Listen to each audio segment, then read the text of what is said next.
அனைவருக்கும் வணக்கம். முதல்ல எங்களோட மாநிலத்தின் மையக்குழு கூட்டம் இப்பொழுது நடைபெற்று வருகிறது. இதில் முக்கியமான தீர்மானம் ஒன்றை நாங்கள் வலிமையாக நிறைவேற்றி அனுப்புகிறோம். இது எது என்றால், இந்த அண்ணா பல்கலைக்கழகத்திற்குள் ஒரு மாணவி பாலியல் தொந்தரவுக்கு உள்ளாகி இன்று வரை மாநில அரசின் மீது ஒரு நம்பிக்கையின்மையை ஏற்படுத்தி இருக்கிறது. எவ்வளவு போராட்டங்கள், மாநில அரசின் போராட்டங்களுக்கு அனுமதி, ஆனால் மாநில அரசின் கையாளாகத்தனத்தை எதிர்த்து பெண்களாகிய நாங்கள் போராடும் பொழுது நான் உட்பட கைது செய்யப்பட்டு காவல்துறை எங்களை கைது செய்து, நாங்கள் மட்டுமல்ல எந்த கட்சியின் நிர்வாகிகள் போராடினாலும் அவர்களையெல்லாம் கைது செய்து கஸ்டடியில் வைத்து, இந்த மாதிரி ஒரு ஜனநாயகத்திற்கு எதிரான எல்லா கட்சிகளுக்கும் போராடுவதற்கு அனுமதி இருக்கிறது. ஆனால் அவற்றையெல்லாம் புறந்தள்ளிவிட்டு தொடர்ந்து கைதுகளை செய்து ஒரு அடக்குமுறையை இந்த மாநில அரசு மேற்கொண்டு வருகிறது. இன்றைய தினம் மரியாதைக்குரிய முதலமைச்சர் அவர்கள் மெதுவாக அவர் ஆதரவாளர் என்று சொல்லும் அளவிற்கு இன்று நிலைமை இருக்கிறது. அண்ணா நகரில் ஒரு பாலியல் குற்றச்சாட்டு எந்த அளவிற்கு விஸ்வரூபம் எடுத்திருக்கிறது. மாநில அரசின் மீது நம்பிக்கை இல்லாமல் வழக்காடு மன்றமே அதற்காக விசாரணையை ஏற்படுத்தி இருக்கிறது. அப்படி இருக்கும் பொழுது இங்கே மாநில அரசின் மீது எங்களுக்கு நம்பிக்கை இல்லை, பெண்களுக்கு பாதுகாப்பு இல்லை. அதனால் இங்கே உயர் விசாரணையான சிபிஐ விசாரணை வேண்டும் என்றும் நாங்கள் கேட்டுக்கொள்கிறோம். அதே மாதிரி சட்டம் ஒழுங்கை பொறுத்தமட்டில் குற்றவாளிகள் எல்லாம் சுதந்திரமாக நடமாடிக்கொண்டிருக்கிறார்கள், தலைவர்கள் எல்லாம் கைது செய்யப்படுகிறார்கள். ஆக இப்படிப்பட்ட ஒரு சூழ்நிலை, அடக்குமுறை, இந்த திராவிட முன்னேற்ற கழக திராவிட மாடல் அரசின் மீது எங்களுக்கு நம்பிக்கை இல்லை என்பதை வலிமையாக நாங்கள் இப்பொழுது பதிவு செய்கிறோம்.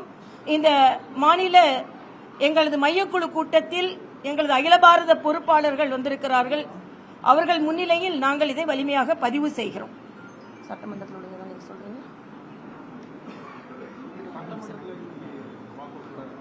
சட்டமன்றத்தில் நடந்த நிகழ்வுகளை பற்றி சட்டமன்ற உறுப்பினர் வானதி அவர்கள் சொல்வார். சட்டப்பேரவையிலே சிறப்பு கவன ஈர்ப்பு தீர்மானம் அத்தனை அரசியல் கட்சிகளும் கொண்டு வந்தார்கள். அதற்கு பதிலளித்து பேசிய மாநிலத்தினுடைய முதலமைச்சர் அவர்கள் தன்னுடைய பதில் உரையில் அந்த வழக்கு தொடர்பாக நடந்து கொண்டிருக்கக்கூடிய விசாரணையை பற்றி அளவாக குறிப்பிட்டுவிட்டு, எந்த தொடர்பும் இல்லை என்று அவருடைய ஆட்சியினுடைய அமைச்சர்கள் சொன்னதை எல்லாம் மாற்றி, கைது செய்யப்பட்டவர் எங்களுடைய அனுதாபிதான் என்று தெரிவித்திருக்கிறார்.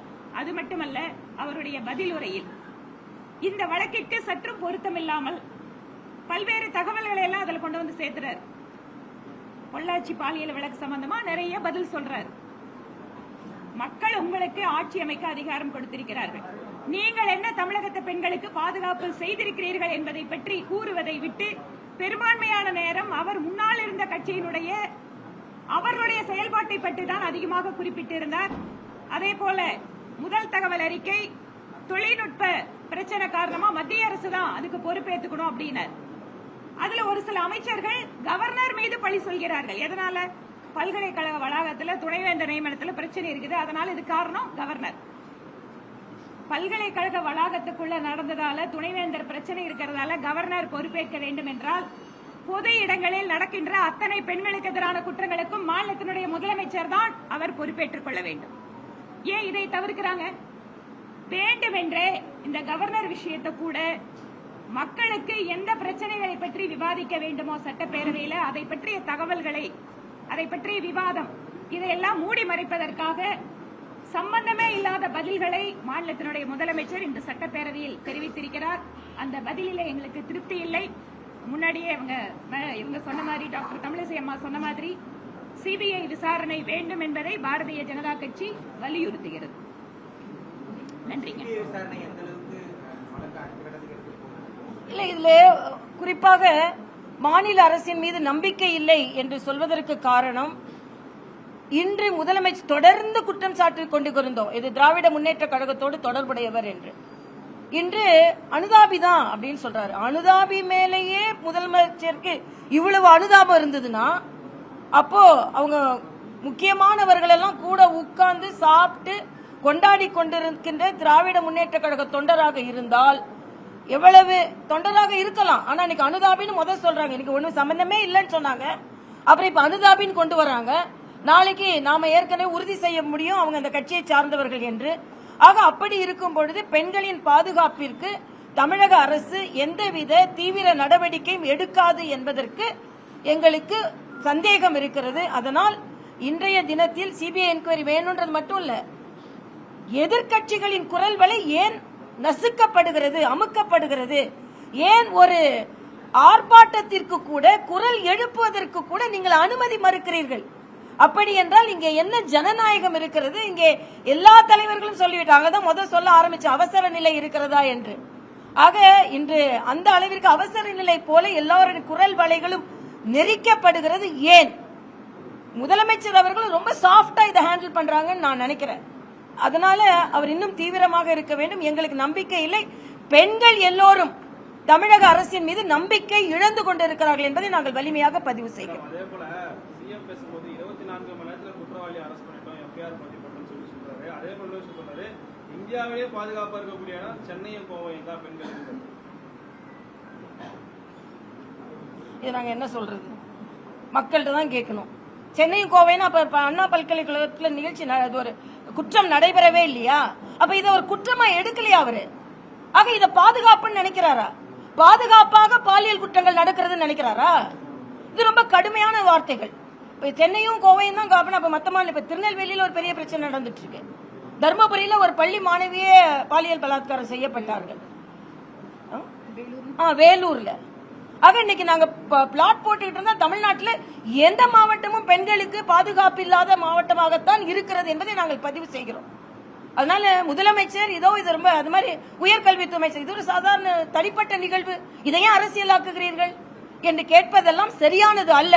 ஆக பெண்கள் மீது உள்ள அக்கறை இல்லாமல் இந்த அரசு நடந்து கொண்டிருக்கிறது என்பதை நாங்கள் பெண் தலைவர்கள் எல்லாம் வலிமையாக பதிவு செய்கிறோம். அதான் எங்களோட தீர்மானம்.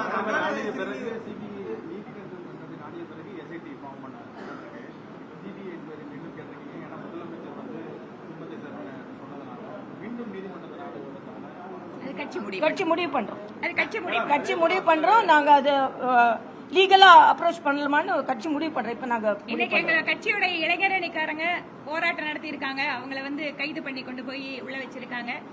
அதாவது ஜனநாயக ரீதியாக ஒரு அரசியல் கட்சிகளுடைய குரலை கூட கேட்பதற்கு இந்த அரசு தயாராக இல்லை என்பதுதான் யதார்த்தமாக இருக்கிறது.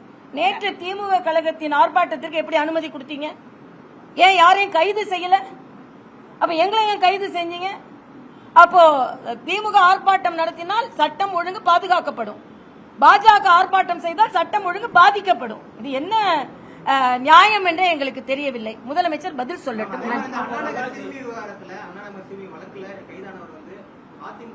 இல்ல எந்த கட்சியை சார்ந்தவர்களாக இருந்தாலும் குற்றவாளி தான். அதுல என்னமோ நாங்க இந்த கட்சின்னா அந்த கட்சி இல்ல. பெண்கள் மீது பாலியல் பலாத்காரம் மட்டுமல்ல அடக்குமுறையை ஏவி விடுபவர்கள் எந்த கட்சியாக சார்ந்தா குற்றம் தான். சரி,